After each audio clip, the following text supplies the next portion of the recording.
안녕하세요. 오늘은 5월 12일 날마다 주께로 큐티집 46페이지입니다. 성경 본문은 신약성경 에베소서 5장 1절로 14절 말씀입니다. 이 말씀을 가지고 빛의 자녀로서 마땅히 해야 할 일이라는 제목으로 큐티 가이드를 시작하겠습니다. 사랑하는 성도 여러분, 오늘 말씀은 그러므로 이렇게 시작되고 있습니다. 앞의 내용 에베소서 4장 31절로 32절 말씀을 받쳐주고 있는데 내용을 보면 모든 악독과 노함과 분냄과 떠드는 것과 비방하는 것을 모든 악의와 함께 버리고 서로 친절하게 하며 불쌍히 여기며 서로 용서하기를 하나님이 그리스도 안에서 너희를 용서하심과 같이 하라, 이렇게 말씀을 하고 있습니다. 왜 그렇게 해야만 될까요? 1절을 보면 그러므로 하나님의 사랑을 받은 자녀같이 너희는 하나님을 본받는 자가 되라 라고 말씀하지요. 하나님이 먼저 너희를 사랑하셔서 너희 죄를 용서해 주셨고 또 하나님의 자녀를 삼아 주셨으니 즉 너희가 하나님의 자녀가 되었으므로 너희도 그렇게 하라는 것입니다. 어떻게 하라는 것일까요? 하나님을 본받아 하나님의 자녀답게 행하라 라고 말씀하는 것입니다. 그러면 하나님의 자녀가 하나님의 자녀답게 살기 위해서는 먼저 하나님의 자녀로서 해야 할 것과 하지 말아야 할 것을 살펴보는 게 중요하겠지요. 하나님의 자녀로서 해야 할 것과 하지 말아야 할 것이 무엇인지 볼펜을 들고 밑줄을 그어가면서 오늘 본문 말씀을 읽어보시기 바랍니다. 그러면 신기하게도 한 절은 하라, 그 다음 절은 하지 말라, 이런 식으로 되어 있는 것을 볼 수 있습니다. 내용 관찰 1번입니다. 그리스도께서 우리를 사랑하심으로 이루신 일의 결과는 무엇일까요? 2절을 보겠습니다. 그리스도께서 너희를 사랑하신 것 같이 너희도 사랑 가운데서 행하라. 그는 우리를 위하여 자신을 버리사 향기로운 제물과 희생 제물로 하나님께 드리셨느니라. 아멘. 자신을 버리셨다고 말씀합니다. 그렇습니다. 예수님은 우리를 사랑하사 우리를 구원하시려고 자신의 생각과 목숨까지도 다 버리셨습니다. 다른 말로 표현하자면 자신을 희생하여 하나님께 온전히 다 바치신 것입니다. 마치 짐승을 태워 향기로운 냄새로 하나님께 올리듯이 오직 하나님의 뜻을 따라 순종함으로 자신을 십자가 위에 희생 제물로 올려드린 것입니다. 두 번째, 성도로서 마땅히 하지 말아야 할 것들은 무엇일까요? 3절을 보겠습니다. 음행과 온갖 더러운 것과 탐욕은 너희 중에서 그 이름조차 부르지 말라. 이는 성도에게 마땅한 바니라. 4절, 누추함과 어리석은 말이나 희롱의 말이 마땅치 아니하니 오히려 감사의 말을 하라. 아멘. 성도란 거룩한 무리, 즉 예수님의 피로 씻어서 깨끗해진 사람들을 성도라 그렇게 부르지요. 그 성도들은 마땅히 이런 음란한 것, 더러운 것, 탐욕스러운 것들, 또한 추접스러운 것들, 어리석은 말, 유치한 농담 등은 멀리 해야 할 것들입니다. 요즘 뉴스를 보다 보면 정말 보기가 민망하고 입에 담기조차 부끄러운 일들이 잊을만 하면 한 번씩 등장하지요. 하나님을 모르는 세상 사람들뿐만 아니라 소위 빛의 자녀들이라고 하는 사람들, 그 중에서도 교계의 지도자들인 목회자라고 하는 분들의 부끄러운 일들이 보도될 때면 우리를 너무 초라하게 만들고 또 위축들게 합니다.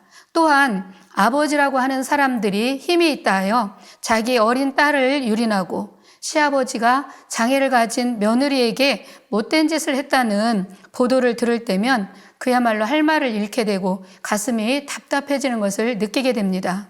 사랑하는 성도 여러분, 우리는 하나님의 자녀된 자로서 3절에 기록된 그 모든 것들은 이름조차 멀리하는 삶이 되도록 늘 조심하고 깨어 있어야 할 줄로 믿습니다. 세 번째입니다. 어떤 행위들의 빛의 열매가 맺힐까요? 9절을 보면 빛의 열매는 모든 착함과 의로움과 진실함에 있느니라. 아멘. 우리는 빛의 자녀로서 빛의 열매를 맺기 원하고 풍성하게 맺기를 원합니다.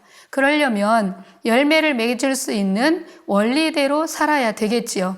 매사를 선하고 의롭고 진실하게 살아야 빛의 열매가 맺혀집니다.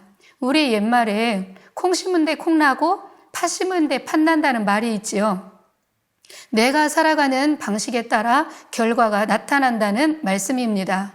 지금 당장은 눈에 띄지 않고 열매를 볼 수 없어도 주님의 말씀대로 살아간 사람과 내 방식대로 내 생각대로 산 사람과는 확연히 다른 열매가 나타날 것입니다. 그래서 그에게 나타난 열매들로 그가 어떠한 사람인지를 알 수 있게 됩니다. 저희 4살짜리 손자를 보다 보면 우리 딸을 보는 것 같아서 저절로 웃음이 나올 때가 있습니다. 말하는 투나 단어, 뉘앙스 이런 것들을 볼 때면 우리 딸과 아주 똑같습니다. 엄마랑 말을 많이 하고 늘 함께 있다 보니 엄마를 닮아 자기도 몰래 엄마와 똑같이 말하고 행동하는 것이지요. 닮아도 어찌 그렇게 닮아가는지 모릅니다. 마찬가지라고 봅니다. 빛의 자녀인 우리들이 주님과 늘 가까이 하고 주님과 친밀해지다 보면 어느새 우리의 모습 속에 주님을 닮은 것들이 하나하나 맺혀져 있을 줄로 압니다. 4번째, 연구와 묵상입니다. 우리가 빛의 자녀로서 마땅히 해야 할 일은 무엇인지 묵상해 봅시다. 본문 속에서 행하라고 하는 것들을 찾아보면 되겠지요. 1절을 봅니다. 그러므로 사랑을 받는 자녀같이 너희는 하나님을 본받는 자가 되라. 2절, 그리스도께서 너희를 사랑하신 것 같이 너희도 사랑 가운데서 행하라. 4절 하반절을 보면 오히려 감사하는 말을 하라. 8절, 너희가 전에는 어둠이더니 이제는 주 안에서 빛이라. 빛의 자녀들처럼 행하라. 11절, 너희는 열매 없는 어둠의 일에 참여하지 말고 도리어 책망하라. 아멘. 이 말씀은 더 이상 설명하지 않아도 잘 알 것입니다. 하나님의 자녀로서 마땅히 해야 할 것들을 아주 구체적이고 명확하게 말씀을 해 놓으셨습니다. 우리가 누구답게 산다는 것은 참 어려운 일입니다. 그러나 쉬운 방법이 있습니다. 그 상대방을 사랑하면 가능하지요. 누군가를 사랑하면 그가 좋아하는 것을 하고 싶어집니다. 저는 마포에 있던 한국여자신학교를 졸업했습니다. 졸업을 하고 사역을 시작하면서 마음속에 다짐한 게 있었습니다.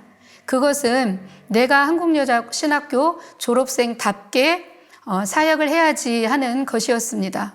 잘못하여 교회에 민폐를 끼치면 한국여자신학교가 욕을 먹을 것이고 그로 인해서 우리를 가르치셨던 김옥배 명예교장님이 욕을 먹을 것이라고 생각을 했었습니다. 그분은 이미 천국 가시고 안 계시지만 그분은 정말 우리를 사랑하셨습니다.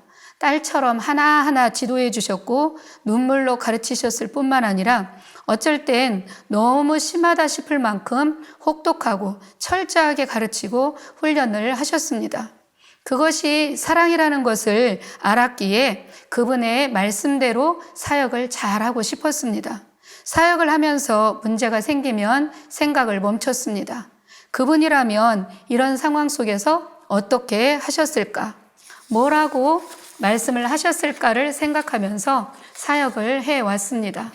왜 그랬을까요? 그분을 존경하고 사랑했기 때문입니다.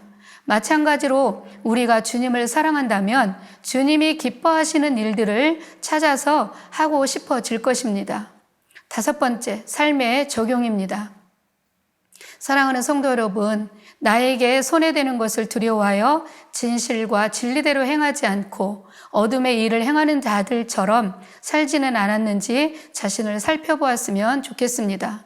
우리가 진리대로 살다 보면 지금 당장은 손해가 될 수도 있고 누가 알아주지 않을 수도 있습니다.